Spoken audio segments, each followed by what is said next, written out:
అందులో ముఖ్యమైన మార్పు అతి పెద్ద మార్పు ఏంటంటే నెంబర్ 1 జంపింగ్ స్టార్ ఎవరంటే ఇదే రేవంత్ రెడ్డి బీజేపీకి చేస్తాడు గుర్తుపెట్టుకోవాలనే మాట నేను విజ్ఞప్తి చేస్తా ఉన్నా. వచ్చిన ఒక 25-30 మంది ఎమ్మెల్యేలను తీసుకొని ఎక్కడ కేసులు పెడతారో ఏం చేస్తారో అనే భయంతో ఫస్ట్ జంప్ అయ్యే మనిషే రేవంత్ రెడ్డి. అందుకే మీరు చూడండి, నిన్నగా మొన్న ఒకటి ఢిల్లీలో ఒక టీవీ షో పోయిండు.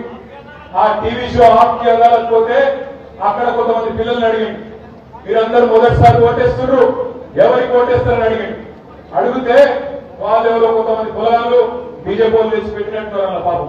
తెచ్చిపెట్టే వాళ్ళు మేము మోడీకి ఓటేస్తామన్నారు. కాంగ్రెస్ వాడు ముఖ్యమంత్రి, ఆ పిల్లగాడేమో మోడీకి ఓటేస్తాడు. ఏం చెప్పాలి? అరే తప్పు చేస్తున్నారు పోయి మోడీకి ఓటేస్తూ ముంచుతారని చెప్పాలా లేదా? రేవంత్ రెడ్డి ఏమన్నాడు? అడిగినా వేసుకోండి మోడీ, దాంతో మోడీకో.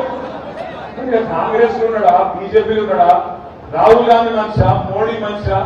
ఆలోచించుండ్రి, జర ఆలోచించి సోచాయించి కన్ఫ్యూజ్ కాకుండా ఆగం కాకుండా మా మైనారిటీ సోదరులు అందరూ కూడా జాగ్రత్తగా ఓటేయాలి.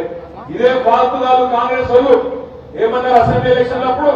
బీజేపీ బీఆర్ఎస్ ఒకటే, బీజేపీ బీఆర్ఎస్ ఒకటే, మీరు బీటీము ఇవాళ నేను అడుగుతున్నా కాంగ్రెస్ నాయకులారా, దమ్ముంటే చెప్పండి, మీ ముఖ్యమంత్రి బీజేపీ కూడా కాంగ్రెస్ కూడా మీరు ముందు చెప్పమని చెప్పి నేను డిమాండ్ చేస్తా ఉన్నా. మీరు ముందు చెప్పండి. चौकीदार चोर है, नहीं बड़े भाई, अदानी फ्रॉड है, नहीं अदानी फ्रेंड है. लिकर स्कैम हुआ, लिकर स्कैम नहीं हुआ. अदे विधंगा गुजरात मॉडल फेक है, नहीं फेक नहीं, बहुत अच्छा मॉडल है. ఎవరి కోసం పనిచేస్తున్నారు? దయచేసి ఆలోచించండి. అనవసరంగా ఆదిలాబాద్ పార్లమెంట్ లో ఒక్క ఓటు కాంగ్రెస్ పార్టీకి వేసిన మా మైనారిటీ సోదరులు లాభం జరిగేది భారతీయ జనతా పార్టీకి అనే మాట గుర్తుపెట్టుకోవాలి. బీజేపీ బీటీ మండలి కొంతమంది బేవకూఫాలు. నేను అడుగుతున్న వాళ్ళం, మొన్న జరిగిన శాసనసభ ఎన్నికల్లో బండి